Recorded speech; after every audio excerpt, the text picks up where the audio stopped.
Hoje eu quero falar com você sobre coragem para uma missão importante. Abra sua Bíblia em Juízes capítulo 6, por favor. Coragem para uma missão importante. Eu vou passar pela história, de Gideão, mas eu quero focalizar aqui agora a leitura dos versículos 11, 12 e 13.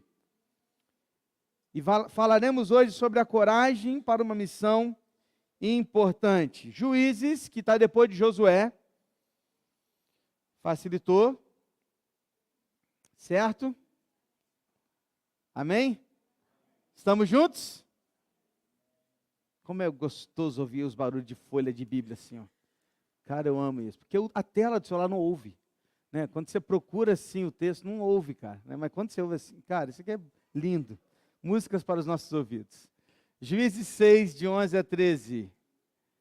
Diz assim a palavra de Deus: Então o anjo do Senhor veio e sentou-se debaixo do carvalho que está em Ofra, que pertencia a Joás, da família de Abiezer. Gideão, filho de Joás, estava malhando o trigo no lagar para o pôr a salvo dos midianitas. Então o anjo do Senhor lhe apareceu e lhe disse: O Senhor está com você, homem valente. E Gideão respondeu: meu Senhor, se o Senhor Deus está conosco, por que nos aconteceu tudo isto? E onde estão todas as suas maravilhas que os nossos pais nos contaram? Eles disseram: o Senhor nos tirou do Egito, porém agora o Senhor nos abandonou e nos entregou nas mãos dos midianitas. Dá uma paradinha aí, irmão. Se você deixar sua Bíblia aberta, daqui a pouco nós vamos passear por outros versículos. O contexto imediato aqui é o tempo de Juízes, que a gente sabe que são homens e mulher levantadas por Deus em lugares específicos, de tribos específicas, espalhadas pelo grande território de Israel.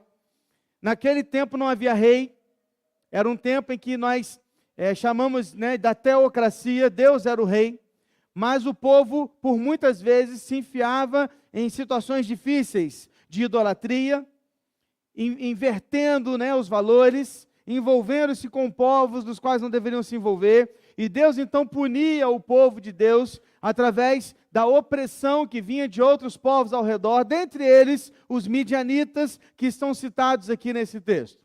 Os midianitas, eles vinham da seguinte forma: eles ficavam acampados ao redor das tribos, e quando vinha o tempo da colheita, eles vinham como gafanhoto. Eles vinham passando e recolhendo tudo que tinham nas colheitas e levavam para suas casas. Por isso, Gideão estava malhando trigo no lagar de vinho. Ou seja, não era o lugar para fazer isso. Mas ele estava fazendo isso para esconder o trigo, tentando assim salvar um pouco da comida, não apenas para sua família, mas também para aqueles que eram seus vizinhos, o povo de Deus, que era o povo de Israel. Surge então o juiz Gideão. Surge então esse homem, que a gente conhece muito quando a gente fala lá da batalha dele, lá no final. Dos 300 homens que vão com Gideão e vencem aquela batalha contra milhares de midianitas. Porém, antes de chegar lá, permita-me destacar algumas coisas aqui para as nossas vidas. E destacando tais coisas, aprendendo a partir da luz desse texto, como venceremos a missão de sábado. Como venceremos essa missão importante? A missão de levar o evangelho a tantas pessoas, que por mais que por várias e várias vezes tenham passado em frente a uma igreja, inclusive a nossa, não sabem quem é Jesus de verdade.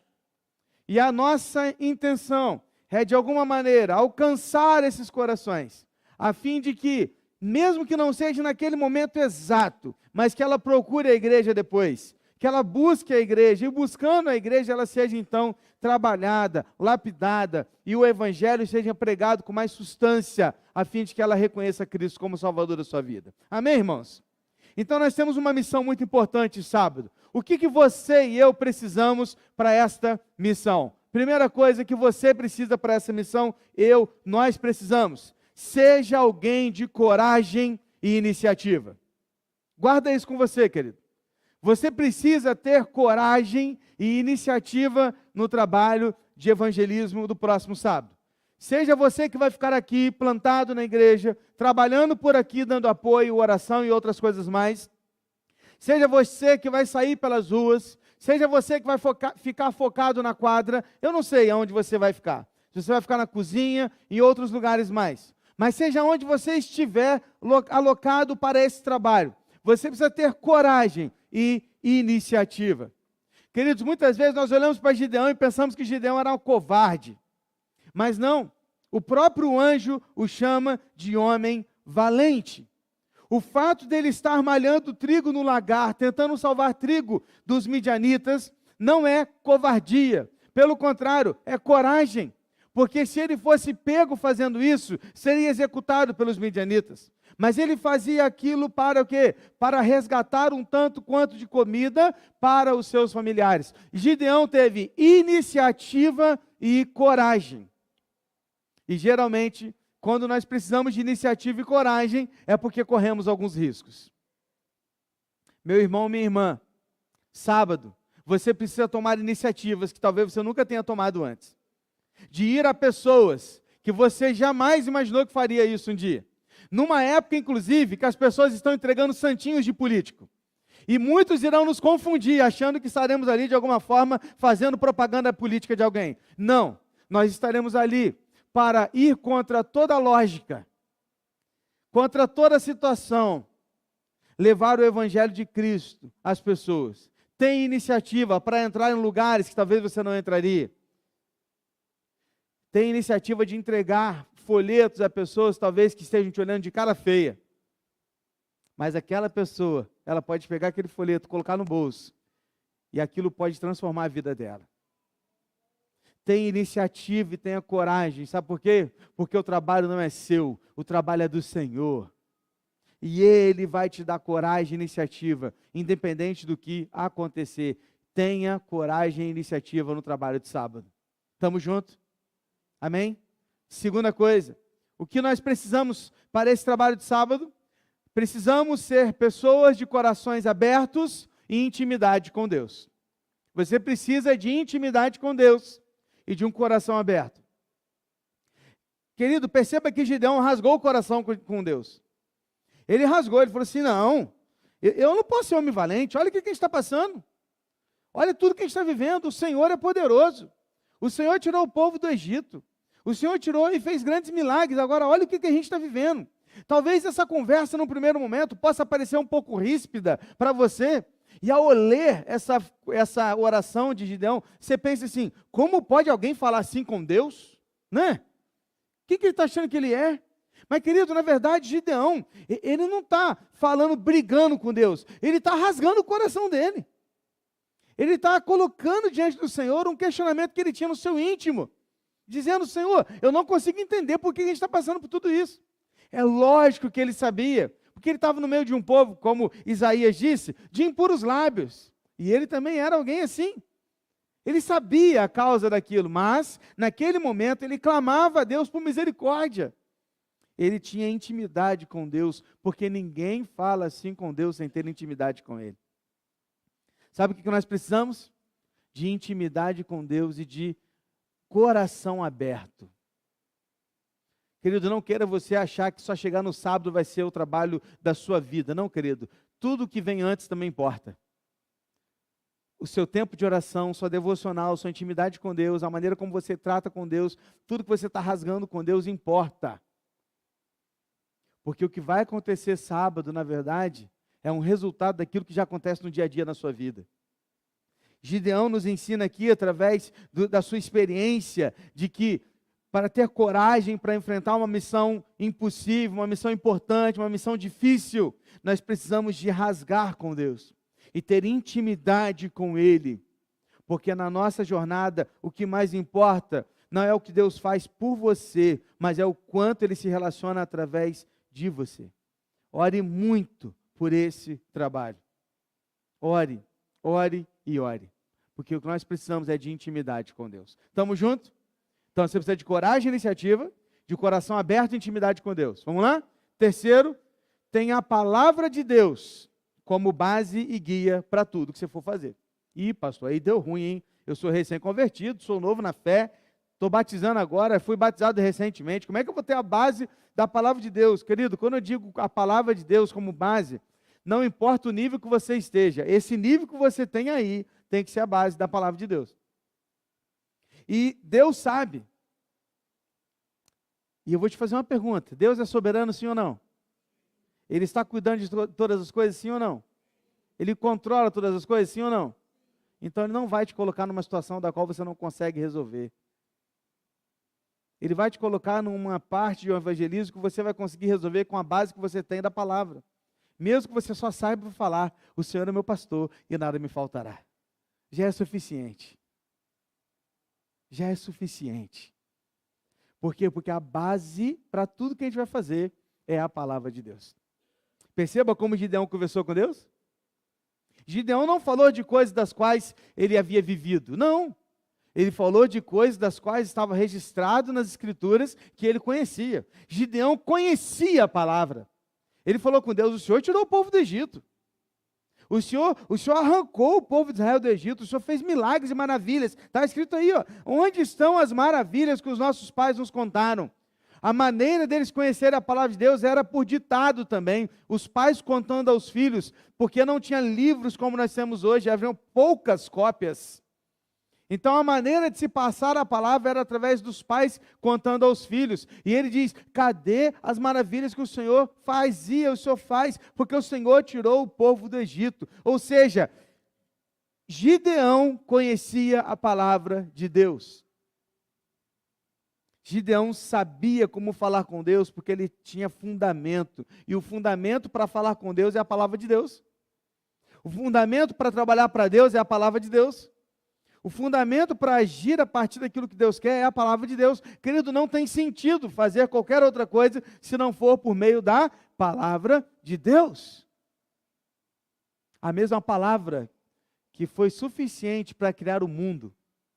Porque disse Deus, o que ele fez? Disse, ou seja, foi através da sua palavra: haja luz e houve luz. O mesmo poder criativo de criar o mundo do nada, porque é a palavra bereshit, do nada, do nada, do nada, do nada. É a mesma palavra que tem poder para criar do nada, que teve poder para ressuscitar Jesus Cristo no terceiro dia, que teve poder para fazer de ossos secos um exército, que teve poder para tirar Lázaro do quarto dia da sua sepultura, que teve poder para segurar 3 garotos numa fornalha de chama ardente. É esse mesmo poder que estará com você, meu irmão. Amém? Porque é o poder da palavra. É isso. Então confie no poder da palavra de Deus, porque ela é inerrante, ela é infalível e ela é suficiente. Creia nisso. Confia no Senhor e Ele vai usar a sua vida, em nome de Jesus. Então, coragem e iniciativa, coração aberto, intimidade, e a base na palavra de Deus. Então vamos lá.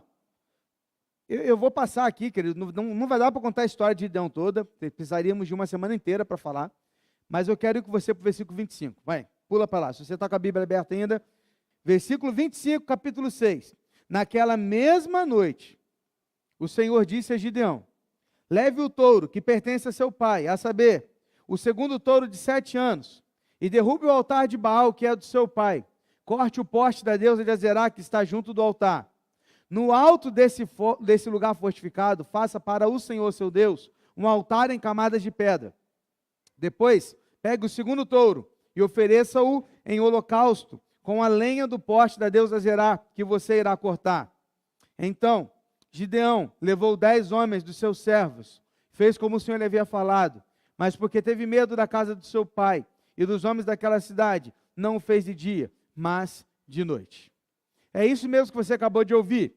A primeira missão de Gideão, já pulei grande parte do seu chamado, da questão lá das esponjas, não vou falar sobre isso hoje, mas a primeira missão do seu chamado foi derrubar um altar duplo que estava dentro da casa do seu próprio pai. Estava lá no quintal, no terreno do seu pai. Tinha um altar para Baal e Azerá. Nós estamos falando do povo de Deus, nós estamos falando do povo de Israel, nós estamos falando das tribos que acabaram de sair do Egito e viram o poder de Deus em maravilhas gigantescas. E agora no terreno, no quintal, na casa de um homem sério, que deveria ser, respeitado, havia um altar a Baal e a Zerá. 3 outras lições que a gente pode tirar do texto, eu termino aqui hoje. A respeito da coragem para essa missão importante. Primeira coisa, depois de tudo que você ouviu, presta atenção. Nosso inimigo não apenas está lá fora, mas também aqui dentro. Nós temos 2 grandes inimigos. O inimigo que está lá fora, que não está nada satisfeito em saber que mais de 120 pessoas estarão trabalhando no sábado para a glória de Deus. Mas há também aquele inimigo que está dentro de nós. Como assim, pastor? O senhor está falando que a gente é o próprio inimigo? Em parte, sim. Por quê? Porque talvez você possa estar indo trabalhar com o objetivo errado. Do egoísmo, da vaidade, do aparecer. Talvez a gente precise olhar para dentro de nós mesmos e pensar, por que eu estou envolvido nesse trabalho? Porque o pastor pediu? Porque eu quero me apresentar para o pastor, quero que o pastor veja o meu trabalho? Eu quero chegar aqui, eu quero que o pastor veja que eu estou trabalhando, é por isso que você está aqui? Ou que você vai vir? Não, eu vou porque eu preciso participar de outras coisas, então para eu participar de outras coisas, eu tenho que ir. Eu tenho que me fazer presente. Não, eu vou porque eu quero que as pessoas vejam que eu sou alguém envolvido. Se você quer que alguém veja você aqui, você já está vindo para o lugar errado. Objetivo errado. O primeiro inimigo que Gideão derrubou foi o altar que estava dentro da sua própria casa. Primeiro ele derrubou o altar, depois ele construiu um altar ao Deus vivo. Querido, a primeira coisa que nós precisamos vencer não é o inimigo lá fora, é o inimigo aqui dentro. E isso precisa partir do arrependimento das nossas próprias vidas. Se queremos ver um avivamento nesta igreja, precisamos começar pelo arrependimento.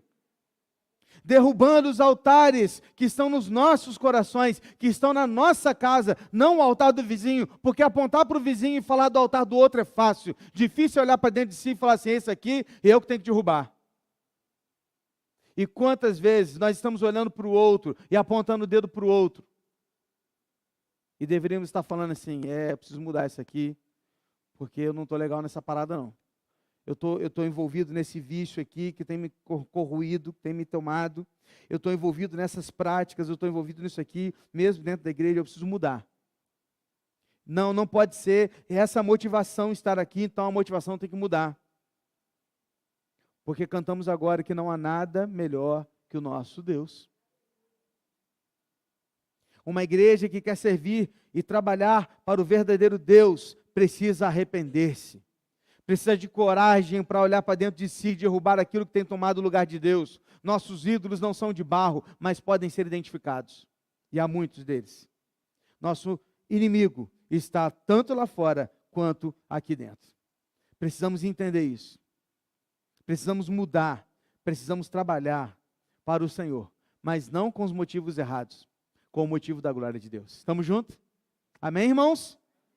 Segundo,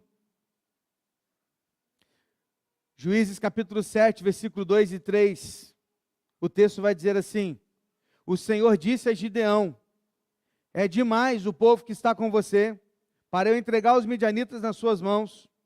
Israel poderia se gloriar contra mim, dizendo, a minha própria mão me livrou. Portanto, anuncia ao povo o seguinte, quem estiver assustado e com medo, saia da região montanhosa de Gileade e volte para casa. Então, 22.000 homens voltaram e 10.000 ficaram. Uau! Inacreditável. A segunda lição das 3 que eu quero fechar aqui é que participar da obra de Deus requer comprometimento. Fala para a pessoa que está ao teu lado, requer comprometimento. Fala para ela aí. Gideão juntou 32.000 homens. Isso já foi um sucesso. Uau! 32.000 homens. Que exército forte, né? Chegou lá, Deus falou assim, não, tem muita gente. Faz o seguinte, chama a galera aí, fala o seguinte com eles, quem tiver com medo, quem tiver aí se for tímido, medroso, covarde, vai embora. Vai ficar com a família. Quer voltar para casa? Vai embora. 22.000 de 32 foram embora, ficaram 10. Não vamos fazer essa pergunta aqui sábado. Não espere por isso. Até porque eu acho que essa pergunta já foi feita de forma informal durante as inscrições. Os inscritos são aqueles que, lógico que tem gente que não pode, né, gente? Não estou falando daqueles que não podem por razões óbvias. Estou falando daqueles que optaram por não fazer, por querer apenas, tá? Já está descrito. Mas há aqueles que estão comprometidos. Eu fiquei pensando, conversando com Deus, depois de estar preparando essa palavra. Eu falei assim, Deus, eu fiquei pedindo tanto para a igreja, né? Vim que queria uma meta de pelo menos 60, já temos 70, queria que chegasse a 100. E de repente o Senhor falou assim, não quero isso tudo. Só essa quantidade está boa. Porque pro trenzinho já o estourou, meu irmão. Que? Pá! E é o mesmo preço, hein? Estourou. 120 assim, ó. Mas por evangelismo, galera, faz inscrição aí. Pessoal, vamos lá, pessoal. Tá precisando, pessoal. Vamos lá, galera. Junta aí, pessoal. Porque para fazer a obra de Deus é necessário comprometimento. Eu vou falar um negócio para você. O que mais tem, sabe, eu tenho mexido comigo. Eu estou parando de ficar implorando para as pessoas trabalhar. A gente lança aqui e fala, ó, galera, tá precisando. Eu vou falar um negócio para você, cara. Eu estou cansado de ficar implorando para muita coisa. Porque quem é comprometido com o reino de Deus, o cara, meu irmão, ele não vai ficar parado. Ele vai olhar para o lado e falar assim, não, meu irmão, não, que isso, tem que fazer alguma coisa. Porque a obra de Deus é feita por aqueles que estão comprometidos. Amém? Dos 32 mil, 22 foram embora. Tem uma frase de Booker Washington que ele disse assim, aprendi que o sucesso não deve ser medido pela posição que alguém conseguiu alcançar na vida, mas pelos obstáculos que conseguiu superar enquanto tentava progredir. Meu irmão, pensa o quão difícil vai ser estar aqui sábado. Eu sei que para muita gente está sendo um complicador. Ter que deixar a criança em algum lugar, buscar não sei aonde, fazer aquilo lá. Eu sei que é agarrado, eu sei, eu tenho 2 crianças, sei como é que o negócio é agarrado. Né? Tem gente que tem dificuldade com o sol, de ficar na rua, já fala comigo, pastor, não posso para o sol, vou ficar aqui, fica aqui dentro. Eu sei que tem muitas dificuldades.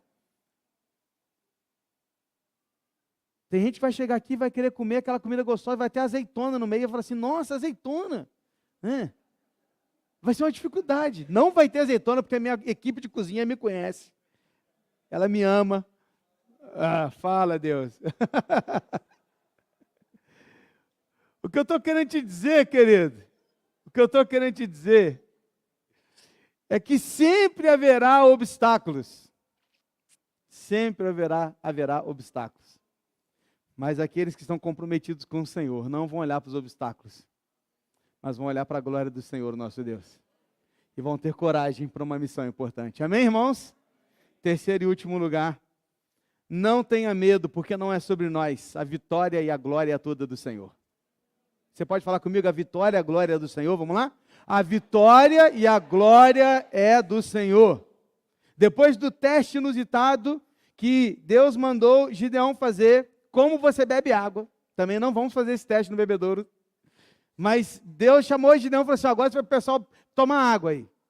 E aí 300 tomaram o jeitinho lá de uma água e outros 9.700, só porque eu estou bom de matemática, estou melhorando, 9.700 tomaram de outro jeito. Aí Deus falou assim, eu quero só aqueles lá que tomaram daquele jeito. Oi? Só? Quantos? 300. Mas nós vamos enfrentar 135 mil homens com 300? Imagina Deus olhando lá de cima e falando assim, e eles acham que eu preciso deles. Eu faço isso aí sem ninguém. Ainda estou dando a oportunidade de 300 participar. Porque, querido, um homem com Deus é mais forte que 135 mil sem. Por isso, você precisa entender que a vitória não é nossa, a vitória é de Deus. Porque a glória também não é nossa, a glória também é de Deus. Porque quando o resultado surge, o resultado não é para a nossa glória, é para a glória de Deus. Porque é Ele quem está fazendo. É Ele que é o Senhor. Porque a vitória vem dEle, a glória é dEle, tudo vem dEle, é por Ele e para Ele, irmãos. Nós servimos o único Deus, o Todo-Poderoso, o Invencível. Apenas marchemos em obediência a Ele. Todo o restante a gente deixa com o Senhor, porque o nosso propósito deve ser glorificar a Deus. Nossa missão é lançar a semente. Quem vai dar o crescimento é Deus. É Ele que vai fazer brotar. No final, na batalha, Gideão olhou para os seus e falou assim, no versículo 17 do capítulo 7, olhem para mim e façam como eu fizer. Quando eu chegar às imediações do arraial, assim como eu fizer, façam vocês também. Olha o que ele disse, irmãos, pegou? Olhem para mim e façam como eu fizer, como líderes, pastores, nós pastores, líderes, aqueles que estiverem na liderança. A gente não vai estar aqui falando assim, vai, acontece, não, querido, é assim, ó, olhem para a gente. É assim que a gente vai fazer. Caminha com a gente, e é assim que a gente vai. Porque primeiro para sair para essas ruas é a gente. E você que já trabalha aqui nessa igreja, já me conhece, você sabe disso. Que o primeiro a sair sou eu. Por quê? Porque a gente precisa fazer assim, ó. Se Deus nos chamou para fazer, a liderança que entendeu a missão é a primeira a colocar o pé na lama. E nós seremos esses. E juntos nós vamos falar, vamos lá, porque o Senhor já nos deu a vitória. Porque o improvável, o impossível, o inacreditável aconteceu e acontecerá sábado. Vocês estão prontos? O tempo é agora. O momento é este. Queridos, o mesmo Deus que deu a vitória a 300 homens diante de 135 mil é o Deus que está nos mandando lá para fora sábado. E nós vamos marchar. A única ordem do Senhor é marchem. E a gente vai marchar. E nós estamos prontos para ver o mover de Deus, a ponto de não caber mais nessa igreja, e a gente tem que fazer 2, 3, 4 cultos por domingo, derrubar essa parede, comprar o terreno na pista, fazer o que for preciso, para alcançar mais e mais pessoas para a glória de Deus, amém? Porque é assim que Deus vai fazer, nós vamos levar o evangelho aos perdidos, nossa missão é lançar as sementes, quem vai fazer florescer é o Senhor, deixe toda florescer e a colheita com Ele, e Ele vai falar assim uma hora, irmãos da Betânia, filhos meus, a colheita está pronta. Saiam e vão colher. E eu espero que haja aqueles que estarão dispostos para fazer a colheita. Coragem para uma missão importante. Estamos juntos? Feche seus olhos. Não é sobre você, não é sobre eu, não é sobre nós, é sobre Cristo. Consagre a sua vida ao Senhor. Talvez você esteja aqui, você esteja tremendo de medo do que vai acontecer, sabe? Você já está pensando assim, pastor, se alguém cair endemoniado na minha frente, querido. Isso é quase que impossível de acontecer, fica tranquilo. E se acontecer, Deus vai nos dar condições para que haja alguém do lado para resolver o problema. Porque é em nome de Jesus, não é no seu. Apenas marche. Marche. A ordem do Senhor é, vão. Vamos marchar, porque o Senhor nos chamou para uma missão importante. E essa missão não termina sábado. Não é só sábado. Essa missão já está acontecendo há anos. 28 anos vai completar essa missão nessa igreja. Porque essa é a idade que nós vamos fazer dia 23 de novembro. E Deus vai continuar fazendo, apenas marche. Tenha coragem para uma missão importante. Senhor, estamos consagrando nossas vidas ao Senhor. Aqui estamos nós.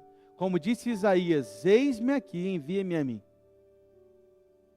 Para falar a Deus como igreja, envia-nos a nós. Queremos ser usados pelo Senhor para essa missão importante que o Senhor nos deu. Porque não é sobre nós, é sobre o mover do Teu Espírito Santo através das nossas vidas. Quem vai guiar é o Espírito Santo. Quem vai abrir a porta é o Espírito Santo. Quem vai colocar as pessoas no nosso caminho é o Espírito Santo. Até aqueles que amassarem o papel e jogar na nossa frente, no lixo. Porque nós sabemos que o Senhor está no controle de todas as coisas. E o Senhor nos deu uma missão. A missão de fazer discípulos. E aqui nós estamos, como Igreja Batista Betânia, junto da nossa Associação Batista Sul-Fluminense. E juntos com as outras igrejas que estão aqui, até de outras denominações. Juntos, levando o Teu Evangelho, as boas novas aos perdidos. Consagramos as nossas vidas ao Senhor. Estamos aqui, Deus, diante de Ti, da Tua palavra, e nos comprometemos com o Senhor. Sabemos que somos imperfeitos, falhos e pecadores. Não olhe para nós os nossos defeitos, mas olhe para o Cristo que habita em nós. E que a justiça de Cristo seja vista e as pessoas olhem para nós e vejam Cristo.